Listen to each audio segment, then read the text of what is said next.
Discussing education funding with the governor. The recommendation I have for local districts is just that this money gets to our teachers. And what's next for the Red for Ed movement? Teachers are riled up to take over the legislature. Plus, a plan to lower health care costs for tens of thousands of state employees could raise premiums for the rest. Would increase the cost for the remaining state agencies by about $35 million. Hello and welcome to Arizona 360. I'm Lorraine Rivera. Thank you so much for joining us.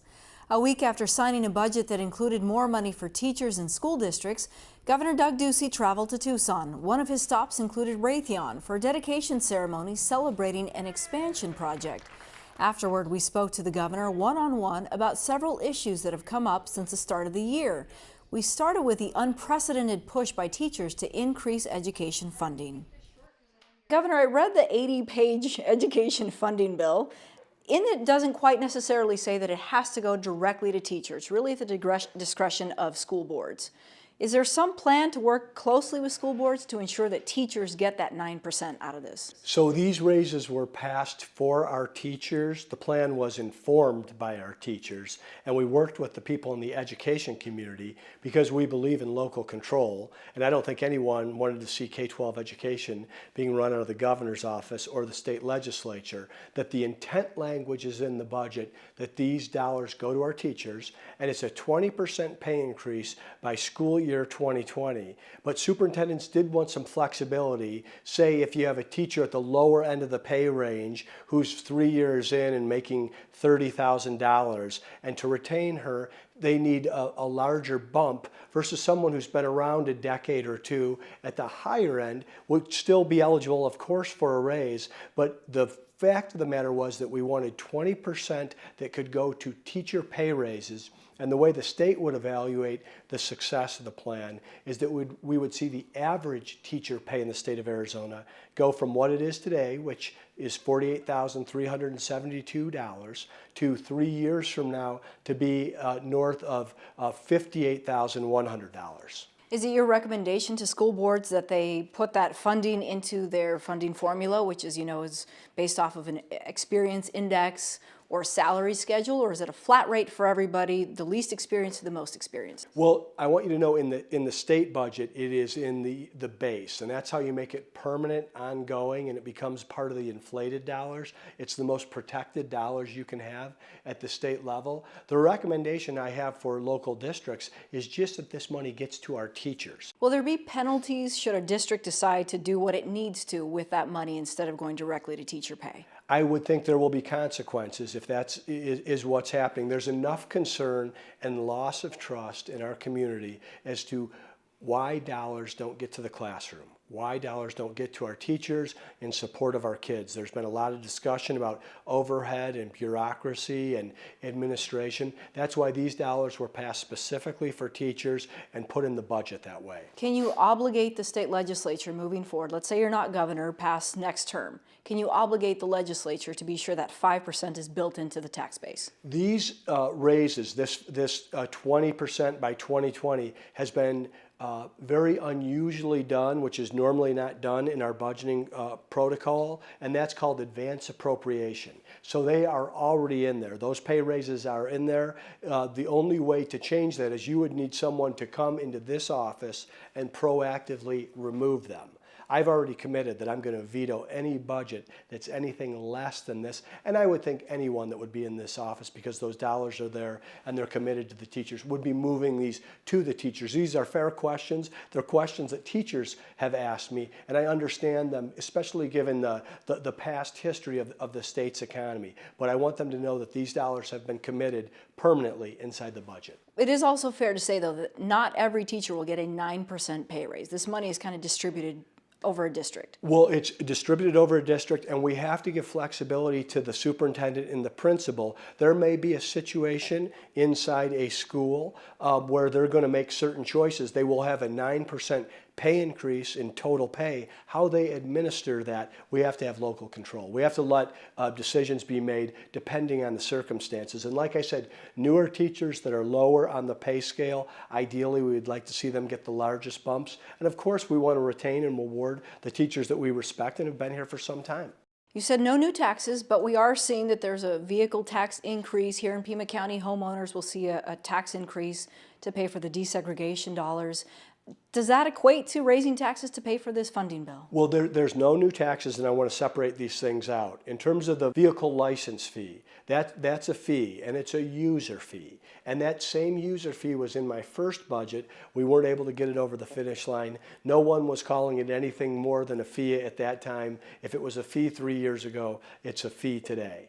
In terms of what's happening county by county, we want to have good budgeting at the county level, regardless of the county. The state's going to be responsible for its budget, and counties also need to tighten their belt and make the right decisions so that they're not subsidizing their county expenditures on the backs of other counties. That's what the state budget supports. There's no tax increase in the state budget, and you won't see any tax increase in the Ducey administration, although we've been able to increase our investment and spending rather dramatically because of our growing economy. Welcome to the labor movement, brothers and sisters. The spending bill that boosts teacher pay ended the walkout, but not the Red for Ed movement. We got insight from Hank Stevenson, who covers education policy for the Arizona Daily Star and followed the protest closely. We began by asking how the budget benefits both the movement's organizers and the governor. I think you could say both sides are victorious. Ducey, heads into the campaign season with a major win. He's promised 20% raises for teachers. He's already delivered on 10% raises for teachers. I think that really bolsters his standing within the education community that, up to this point, it was basically cuts. And in the final year of his first term, he goes and puts a lot of money in there. So going into the election, that's certainly going to help him. It gives him a signature piece of his budget that he can campaign on. And also, teachers did get a 9% raise, more or less, with promises of more to come. Schools got another $100 million of district additional assistance with promises of more to come. Nobody was truly happy with this plan. The teachers wanted more. The governor offered less and really had to be dragged to the table to provide what he did. And legislators as well didn't want to go this high. They think that it's unsustainable spending, but that's compromised. I think that both sides can walk away from this and say, we didn't get everything we wanted, but it was a win. And, nobody's lying in that sense. Okay, some state dollars got moved around. Some things had to go to the bottom of the priority list to include the school safety plan.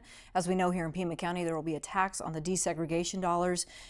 Ultimately, will this be worth it, or will the public think, was this the right move at the right time? Well, I think it hits Pima County especially hard because of the shift in the way that they're going to tax that desegregation levy. It will hit local taxpayers. They're going to end up paying more in their property tax bills. But overall, I think that, some other things were cut. There were some increases. We lost $11 million that the governor had promised for school resource officers. There's going to be some fee hikes when you go to renew your car registration, things like that. But overall, we made education a priority, which is what the public, the teachers who were walking out of their classroom, pretty much everyone in the state said that we needed to do this year. So some other things had to go by the wayside if you're not willing to raise taxes, which our legislature and our governor are not ever going to do, at least not in the near future. Speaking of the near future, we have an election coming up in the fall. Red for Ed has said, remember in November. That's the new slogan. Will we see some new faces in the legislature, or at least attempting to get in to change this? Teachers are riled up to take over the legislature.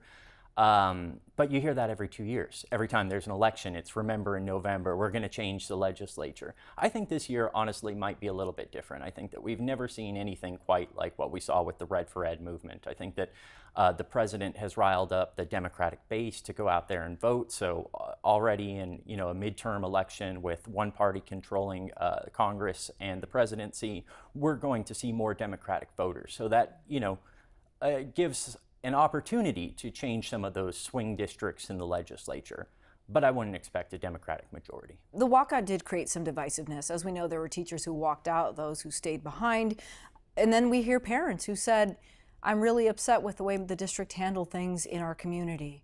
Will we see some repercussions come out of this?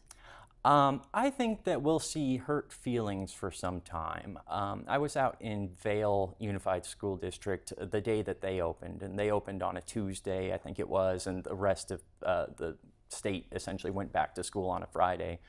And there were still protests on the street corner there. There were a lot of parents who were frustrated, both that schools had been closed down, that Vail wasn't sticking with the rest of the public schools in the state and staying closed down.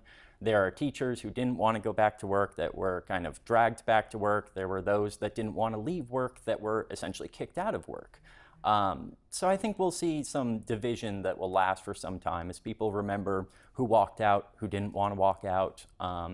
And, you know, they also kind of deepen the divide between public district schools and public charter schools, which there were some public charter schools that went along with the Red for Ed, actually closed down the entire time, a couple here in Tucson, but the vast majority did not.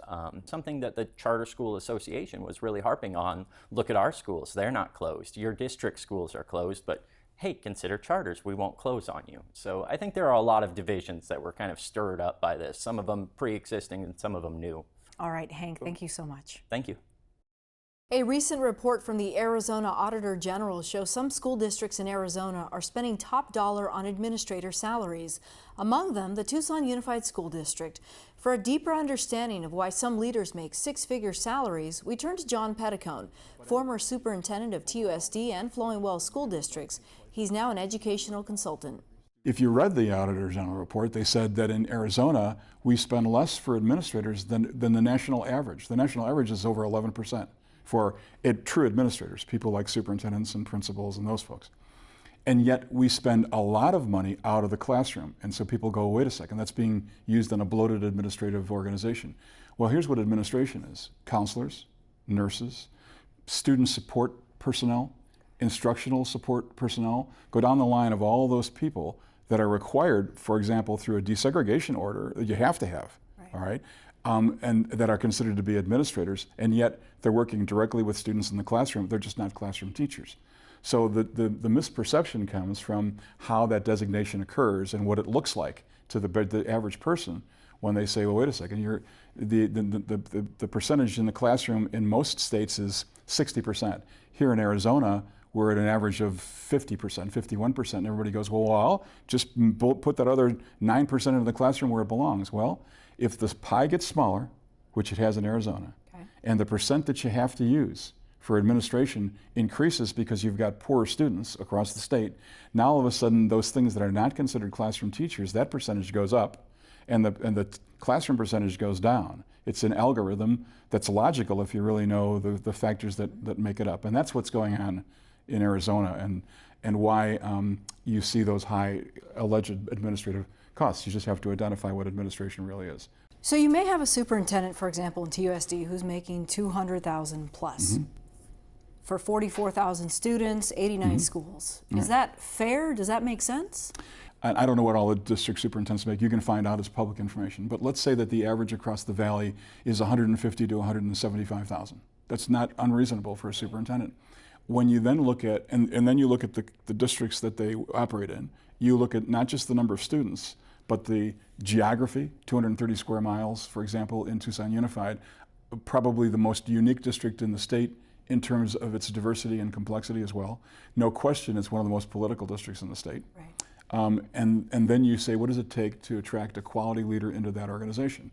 I believe that there should be a cap on what that is, because you can argue, I'm going to spend whatever it takes to get that person in here, she or he, I'll pay whatever I can. But there's a community covenant that I think we need to have with our citizens to say we're not going to exceed what's reasonable either. And then it comes down to a definition of what's reasonable. So I don't think that $220,000, $240,000 is unreasonable for a district like Tucson Unified, because the job is so difficult. It just clearly is. Probably the most difficult superintendency in Arizona, and others might argue that they are just as difficult, but certainly there are none that are any more difficult than Tucson Unified. The money is there at the state, it goes to the district, then the school board makes a decision on where to spend those dollars. Is it really fair to put all the blame on the school districts? Well, I mean, I think you put responsibility on the school districts for making those decisions, sure. But it's looking at what are the implications for why those decisions are made in a certain way. If I don't take care of other school personnel and I only focus on teachers, if I'm a teacher, I have a hard time doing my job without the support for those people. So that's why you hear teachers being concerned about only, any plan that only focuses on them. Because again, they know that they cannot do their job in isolation. And if we are a community that makes a difference in the lives and success of students, how do you discount any of those people? So there's no unlimited amount of money, that's for sure. But there's got to be some attention given to all those individuals and programs that help to give a level playing field to students. That's the issue of equity. It's not equality. It's equity. That's a very, very different concept, and that means that it's going to take some districts more personnel or less personnel to get that job to happen.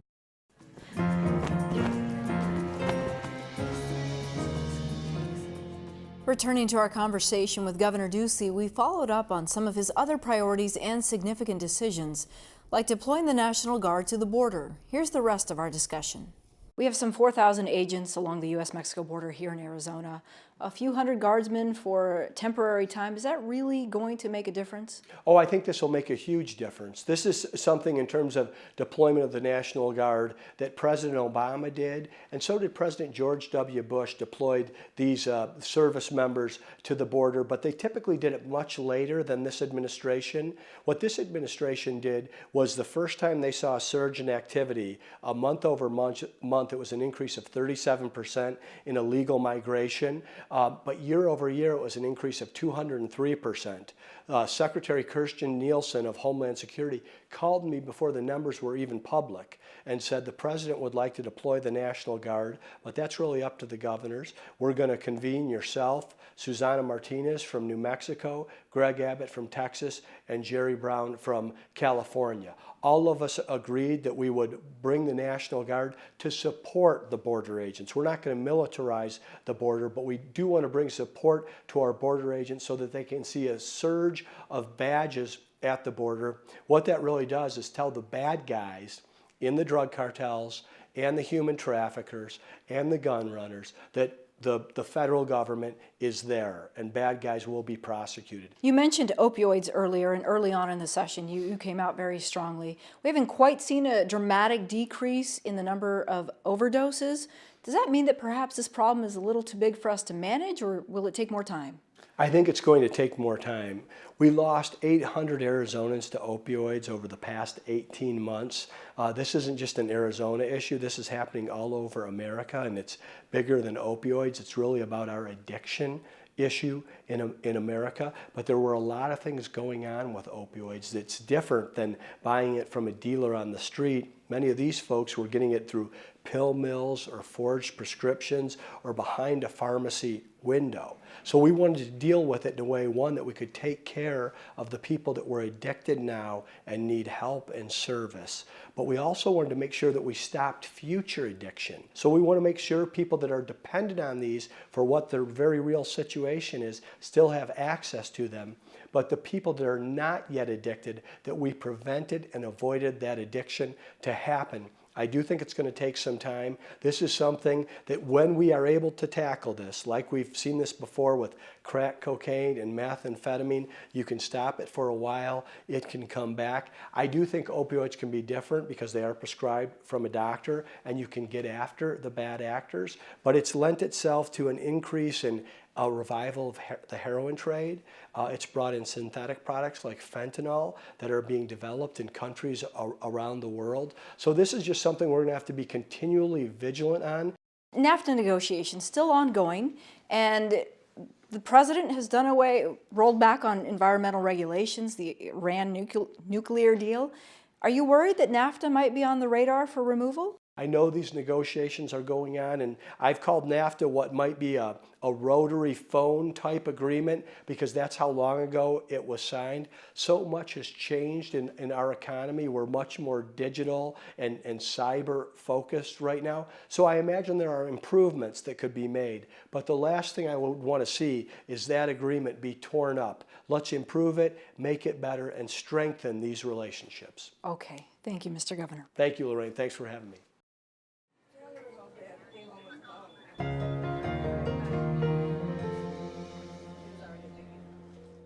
The University of Arizona and Arizona State University both want to withdraw from the state health insurance program.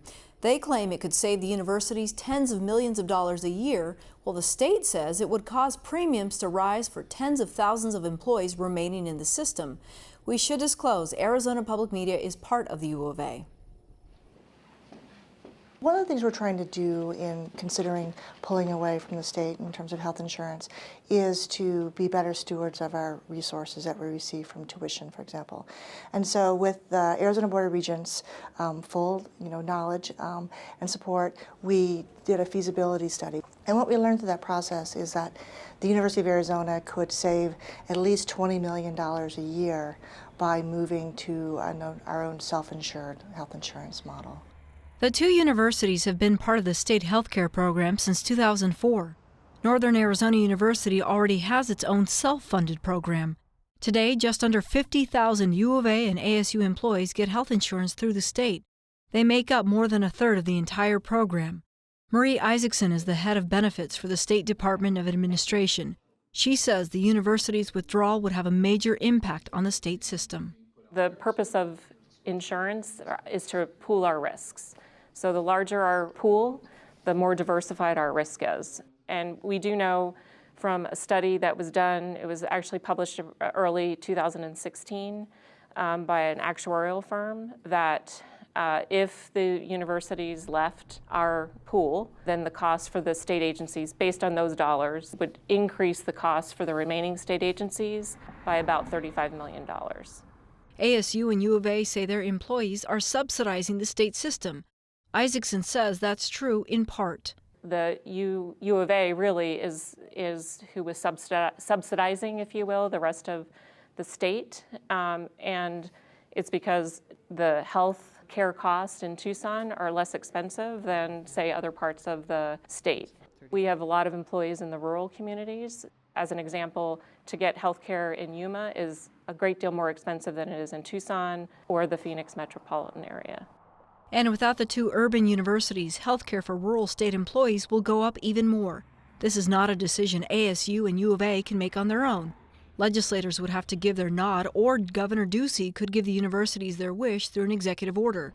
And there's some time pressure. The state's health insurance plan is run in 5-year cycles, and the next bid goes out in 2019. The U of A's Allison Valancourt says the university is ready to take ownership. Importantly, it would help us design a program that would be really responsive to the needs of the employees and the families we have at the University of Arizona. As for how a possible move will affect university employees, Susan Stryker sees room for improvement. Stryker is a professor of gender and women's studies at the U of A and identifies as transgendered. She told our Vanessa Barchfield why the current system doesn't work for the trans community. For members of U of A faculty in general, it's like the state health plan is actually quite good. You know, it's a full service healthcare plan. But for transgender faculty in particular, and there are a number of us, as well as a number of U of A faculty and staff members who have dependents, who are partners or children who need to access trans-related health care. Currently, transgender health care benefits are excluded under the state plan. Stryker says until the 1980s, healthcare coverage for transgender people was pretty good all across the country. Up until that time, healthcare plans covered transition-related costs, but with the rise of what we call like neoliberalism or austerity, in the 1970s, as a lot of government services were being cut back. You saw these exclusions being introduced to healthcare plans, particularly state-funded healthcare plans, under the argument that this was an experimental medical treatment, or that it was not a legitimate medical need somehow. So actually, things used to be better in the past than they have been for the last few decades. So Arizona is not really unique in this regard? Arizona is absolutely not unique in this regard. However, many states have been moving towards, what I would call equitable access to health care for trans people. I leave it to people at a higher pay grade than me, to say what the best way forward is. But what I would want to insist on is that, there needs to be equality of access for all citizens of the state of Arizona. whether or not people like the Affordable Care Act, it is actually the law of the land at this point, and there is a provision in the ACA that says you can't discriminate in the provision of healthcare services, and that includes not discriminating against trans people to provide, legitimate medical care for, legitimate need. So in that regard, it's like, I think Arizona is a little behind the curve, that there are many states who are providing equality of access. There are many state university systems throughout the United States who don't discriminate against their transgender employees. But the U of A is still in the awkward position of being required to use the Arizona State Healthcare Plan, which does have this discriminatory provision within it. It's an inequitable situation. It's basically saying the lives of some employees are not as valuable as the lives of some other employees. And what happens if the governor or legislators don't allow the U of A and ASU to withdraw from the state system? Is there any possibility of the state opening up care for transgender employees? Yeah, so there could be some movement one way or the other. Whether U of A and ASU stay in the plan or whether they go, movement is possible. But what I do think will happen is if there's not some movement, that there will be a lawsuit. That there are activists who are looking for the person who could be a good plaintiff, and so all right, I will do this for the community. It's because it takes a lot of work to be involved in a lawsuit. But clearly this is the direction that things are trending. There's trans people suing for equal access to state-funded benefits are winning all across the country, because it's just clearly, it's there's a body of case law and a body of interpretation of existing law that is very much on what I would consider to be the side of justice. So it's just a question of maybe needing to work for what should be our right without having to fight for it. But you do have to fight for your rights sometimes. And that's all for this week. We do welcome your thoughts and suggestions, so send us an email at arizona360@azpm.org. Thank you so much for joining us. We'll see you next week.